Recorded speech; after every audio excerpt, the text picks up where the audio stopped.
A new world's coming. And it could mean just that to a lot of people, especially the backers and the producers.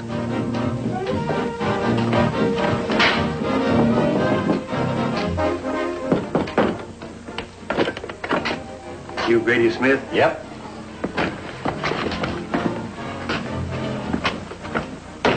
You took the wrong turn somewhere, mister. Show's going to be a smash. Well, tell Norman King. He's the producer. King couldn't keep it open a week if it weren't for your boy Danny Fortune. The kids standing them on their heads out there. I'll wait for the reviews. There'll be raves for Danny Fortune. We should make King give him some more numbers. Star Danny. I don't think I heard you so good. Sounded like you said we. You heard just fine. My name's Walter Waldron. Fats Waldron? That was last year. Now that I've got interested in the management business, Walter's better. Willie's my associate. All right, Fats. Lay it on the line. I want 25% of Danny Fortune's gross. Just like that, huh? Beginning now. Now, you listen to me. I dug that kid out of a fifth-rate cabaret. His act needed cleaning up worse than the tablecloths. I spent my money for new material for him. My money to teach him to sing and dance and talk. I know. I checked after I got the tryout in Philly. He did real good, Grady. And you want 25%? Of everything. Records, television, motion pictures, endorsements, nightclubs, the works. You can handle it, Grady. The kid doesn't have to know what he's making. And what do you do, Fats? Open some doors. See that Danny keeps his health. You two-bit hoodlum. I come a lot higher than that. You go along with me or you'll end up with no star at all. You ain't pushing me.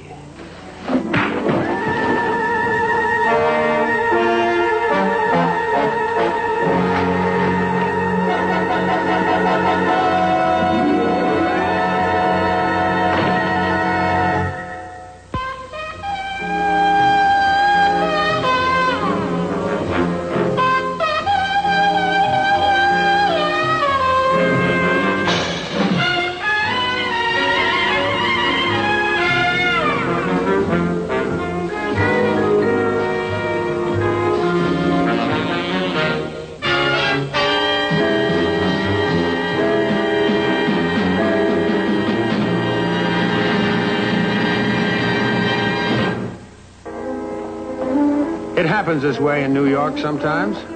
Kid gets thrown into space overnight and he stays in orbit. The town gives him everything except a license to steal. So when Grady Smith called me and told me his troubles, I jumped at the case. Even if nothing came of it, I'd at least get a couple of ducats for the show. Hello, Mr. Diamond. Hello, Grady. This is Norman King, the producer. I thought maybe he ought to know what's going on. Rough thing to have happen when you have a hit, Mr. King. No need to tell you, I suppose, but I've had 3 flops in a row. They broke me. I got my last nickel in this one. Danny's joining us next door. I thought maybe I ought to fill you in before you meet him. Fine, let's go. You could drop Leo's Saloon next to any theater in the Times Square district and the same cast would be playing. Kids with stars in their eyes and newspapers in their shoes, a couple of playwrights who were hoping to make it, plus a sprinkling of bums to give the place a steady income. Hello. The usual, Mr. King? Yes, Laura. Smith? Yep. What do you have, Mr. Diamond? I'll have a little scotch and, a little what? Okay. I hear you're putting the kid's name up in lights. We're sold solid for more than 6 months, Laura. Haven't been open a week. Great when you got it. And she had it. Headliner for years. Now, Mr. Diamond, are you convinced that you want this assignment? Well, I'm convinced if you're convinced. Tell him what we really face, Grady. Well, we haven't told Danny what the situation is. It'd be dumb to upset him. So we've had to give you a cover. You're to protect him from his idolizing fans as far as he is concerned. But we really mean Fats Waldron. Well, has Fats made a move yet? Yep. He got himself introduced to Danny the day after the opening. He's been treating him like it's the greatest thing to hit show business since cotton candy. From what I've been able to understand about Fats Waldron, this is not his usual approach. Well, maybe so. Don't mean he's changed his mind. He called just before the curtain. If he gets his 25%, he'll leave Danny alone. And if he doesn't? If he doesn't, well, there's plenty of ways to louse up a star, Mr. Diamond. Gambling, liquor, missed performances, a few newspaper men belted around. You told me on the phone this morning that Danny was the kind of guy that made it the hard way, knows the ropes. Well, some do and some don't. Danny don't. He's not the boy he used to be. His name has been in lights only since sundown, and he's already complaining that the letters aren't big enough. He's convinced that he's a combination of Sinatra, Como, and Sammy Davis all rolled into one. Sounds like a charming fellow. When do I meet him? Starting right now. Evening, Fortune. Hey, Johnny. Did you speak to Mr. King, Danny? Oh, not yet, beautiful, but don't worry about it. You're in.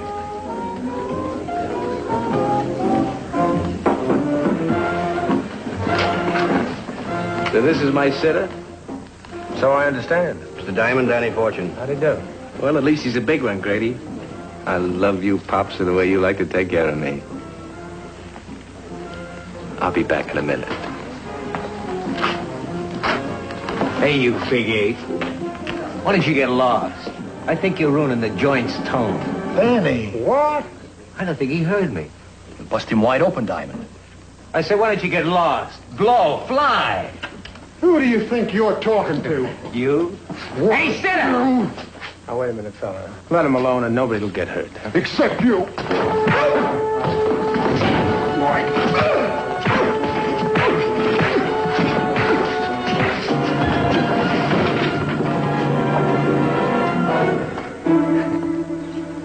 You'll do. Yeah, but will you? You don't have to love me back. Come on.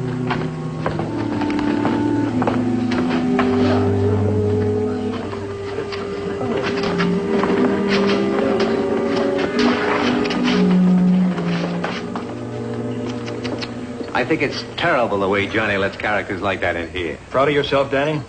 Sure proud of my sitter. You know, I think I'll take him with me tonight. I got a date uptown. A swinging punch party. You've got a date at 7 o'clock in the morning for a recording. It's the show album. I'll be there, Mama. Scouts on it. Where you going, to Fats Waldron's? Now, you're not trying to tell me where I can go and where I can't. I'm trying to tell you you're on the verge of something big, and you could blow the whole bit if you're not careful. But that's why we've engaged Mr. Diamond.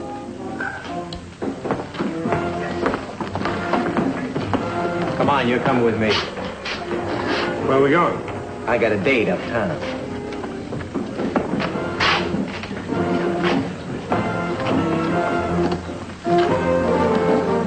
Leave it, Laura.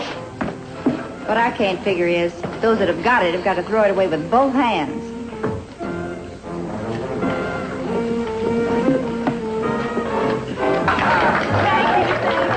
And now for my condensed version of that prize-winning movie, The Three Ribs of Adam. Now, I always thought that a theatrical party would be a combination of a lot of fun and a lot of jokes. Well, I was sadly disappointed. And I haven't got a thing to wear, and I do so hate for you to see me like this, but, well, my good diamond tiara is at the cleaners. That is, it's at the washer tiara.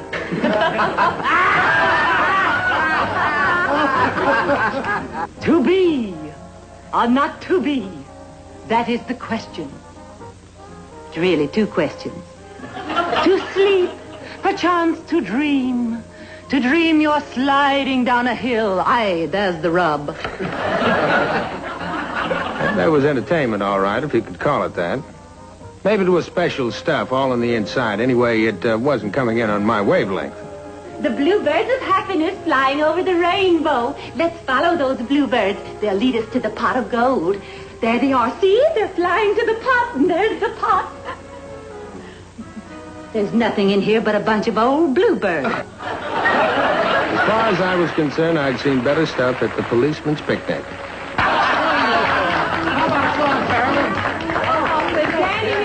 Danny, you sing. Oh, come on. Danny, yes, Come on, come Danny. on. I know. There's no piano player. I know, but I did it. You go ahead. Oh, certainly. All right. Danny didn't need any pushing. He sang all right, but it wasn't the same as in the show. I suppose he could have stood on his head, and this crowd would have thought it was sensational. Anything would have gone. Nobody seemed to care. Everyone applauded like mad. I guess the booze had a lot to do with all the enthusiasm. But I couldn't help worrying about Danny and that recording date he had in the morning. Oh, what do you think of the sitter that Grady got me, Evie? I've already looked doll. Sounded good. Oh, well, if you're a real good girl, maybe I'll have him pull out his bag of tricks for you later. By the time he got racked up, Danny, he got a 7 o'clock recording date tomorrow. Hey, Fats. And about my hair, do you think the color is real? I mean, really real. No, look. Fats. I mean, I made me what I am today. Yeah, Danny. When are we going to start our jollies? Well, one of the girls from your show is joining us. I got a table at the Blue Devil later. There's your answer.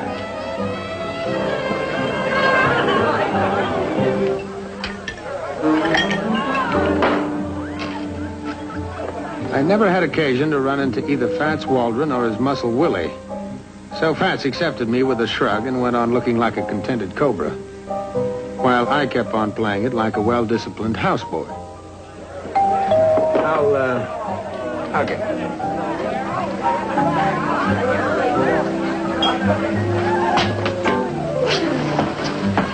Hello. I'm Dixie Moore, and you are... Richard Diamond. I'll call you Ricky. Often I have. Often. Am I terribly late, Mr. Waldron? We get all night, baby. Willie, get the girls' things, will you? I love dancing. And after I finish dancing, I like to go to an all-night restaurant and eat hamburgers. Rare. Well, I'll have to remember that. Do.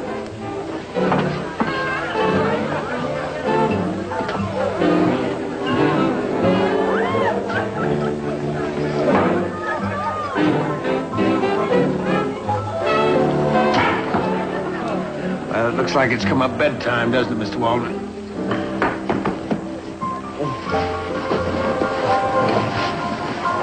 You sipped him of powder. Well, that last drink was a little strong. Where's his coat? He's staying. No, he isn't. Now it's license, and he's leaving. Pick him up, Willie.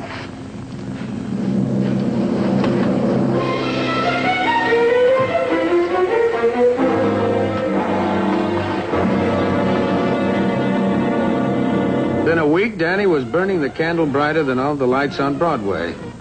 He was beginning to show it, and so was I. But that didn't keep the offers from pouring in. Okay, Danny. Here's 4 of them to sign. Grady, you're a pistol. What's this one? I told you, the TV show.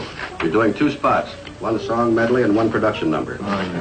I got them up to $5 grand. Hey, that's great. You know something, old goat? I think a lot of you. Yeah, you know it. When is King gonna stop fooling around with this opera? He's not. Well, he's already restaged half of it on Bush. He's beefing it up behind you, Danny. He wants a chance to keep it open if anything happens to you. What's to happen?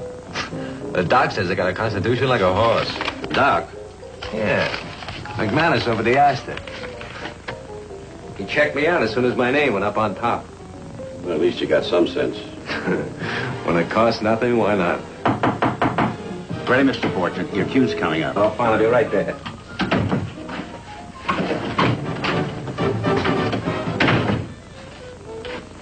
You know, maybe I'd be better off just to give the kid to Waldron and get out and let him have the headaches.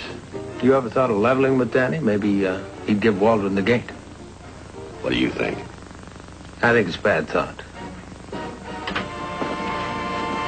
I got a message for you from the boss. But what do you know? It talks. The boss don't like it for this guy hanging around the kid all the time. He says he's going to have to start getting rough. Well, you tell the boss to start using his head. The boss says he's been using his head and he's sick to his stomach of it. Is that all? For now. Okay, so you've delivered it.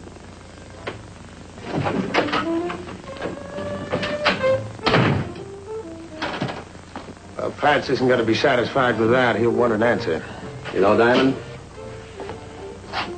with me, there's just 2 things. People and talent. People I can take or let alone. But talent, when I find it, I'll fight for it like a tiger to keep it from being spoiled.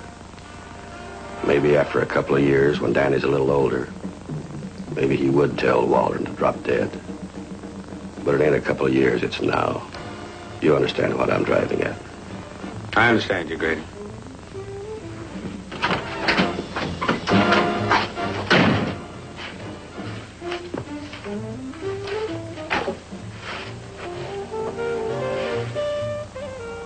I knew I had to see Waldron, and the sooner the better. Perhaps I could drive some sense into his thick skull, although I doubted it. Once a chiseler, always a chiseler. But I figured maybe I could scare him a little anyway. It was worth a try.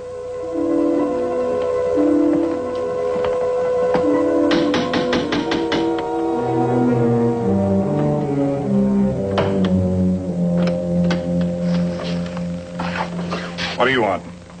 I'm working for the post office. I got a special for Fats. I take all of his deliveries.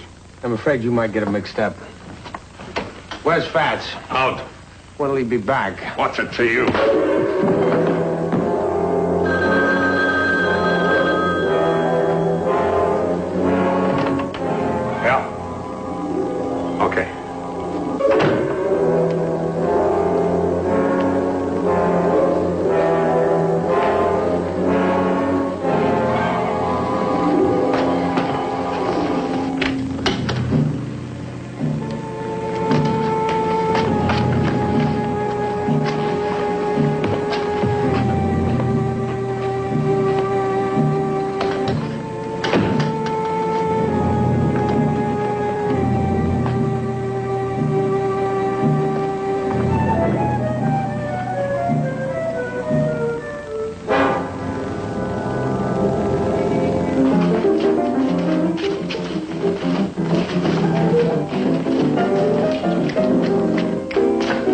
kids. Take a break. Hi. Hi. I understand you had a run-in with Waldron's boy. Yeah, he intercepted the message I was delivering. Yeah, so Grady told me. Something's got to be done about this, but I'm sure I don't know what it is. I'll see you later. Yeah, later. All right, kids, let's take it from letter S. Watching the show? Yeah, I'm watching the show. A pleasant slave drive. And when he gets through, this will be a great show, even without Danny. Well, I suppose he has to be prepared for anything. Huh?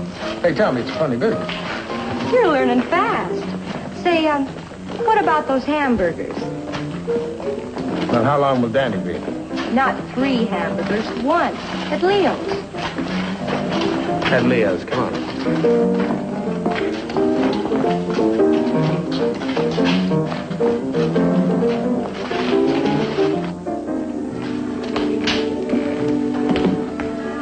Well, hi, Grady. What's up? Danny took off about 10 minutes ago. He got a message to wait at the stage door of the Paradise Club. For what reason? I don't know. He had a date to meet a couple of TV writers, but this guy shows up at the stage door with a message, and he gave it to the doorman. What did the doorman say this guy looked like? He only said he had a bandaged hand. Yeah.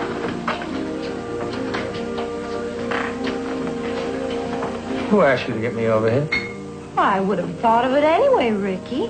But you were so stern, so unapproachable. Sure. Here. This for the hamburgers, honey. Choke on them.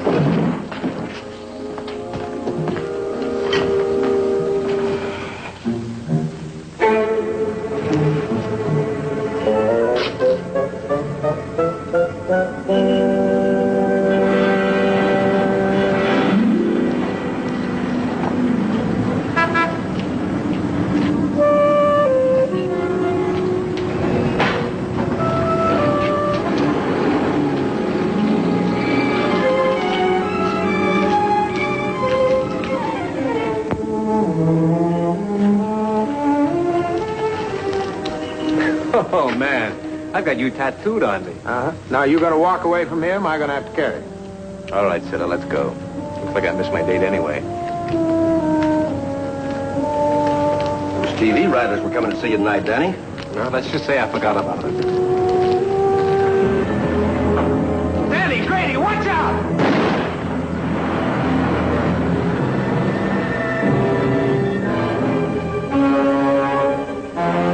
Grady! Grady! Grady!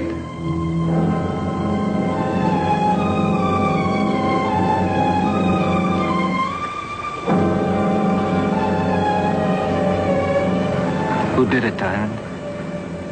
Who did it? In a way, you did, Danny.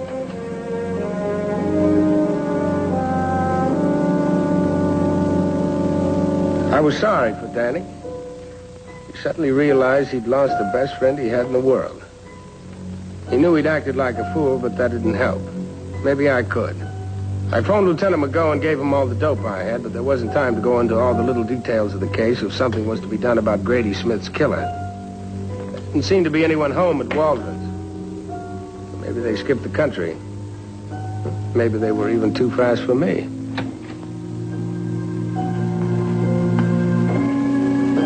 Hold it, Fats. Now, where's Willie? Other room. Willie!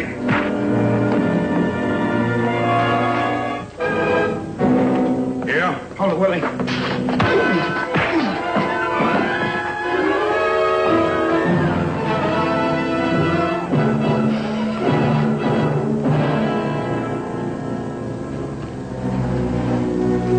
Come on, Fats.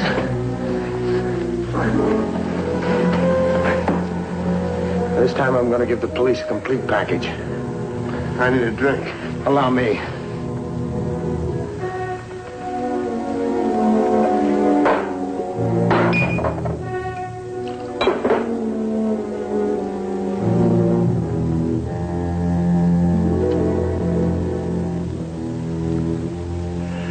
All right, Diamond, what's the beef?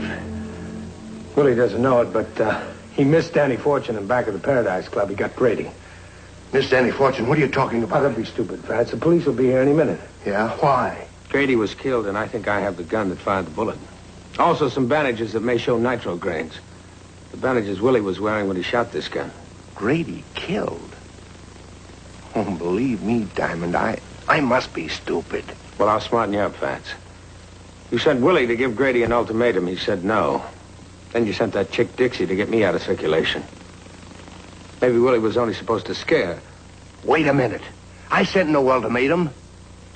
As far as Dixie is concerned, I haven't seen her since the night you slipped Fortune the pill. Believe me. You wouldn't kid me, would you, Fats? Why would I want to kill Danny? He's a meal ticket. I'll buy that. But you still threatened Grady. You wanted 25% of Danny's earnings. Yeah, but I didn't kill anybody. Somebody's trying to frame me, Diamond. Why? I don't know why. Willie may have sold you down the river. Willie? Huh? If you're leveling with me when the police get here, you tell them to have a long talk with Willie. Okay? Okay. Is there a back way out of here? Service elevator. Pat, you do what I tell you. May save your neck.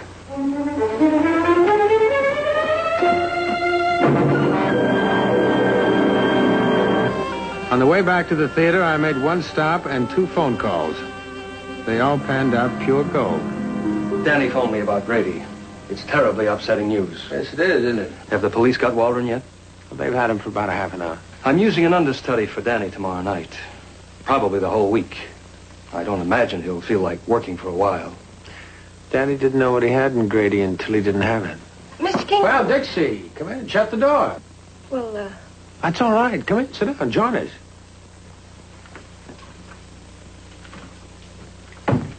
How much money do you have in a New World's account, Mr. King? Well, what business is that of yours? Well, it must make you feel pretty sour to see a show making a fortune for everyone except yourself. Dixie, did Mr. King ask you to take me out for hamburgers earlier?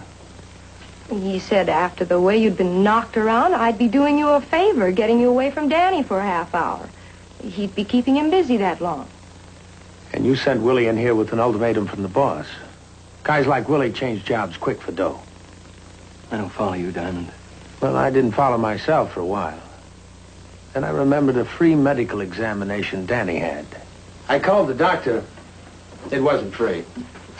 You paid for it. It was for an insurance policy run to play. For $250,000 tax-free dollars. And you were the only beneficiary.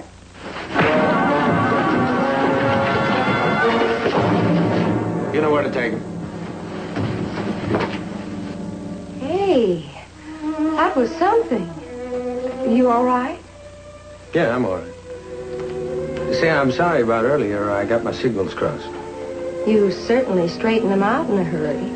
Yeah, well, I'll see. Wait.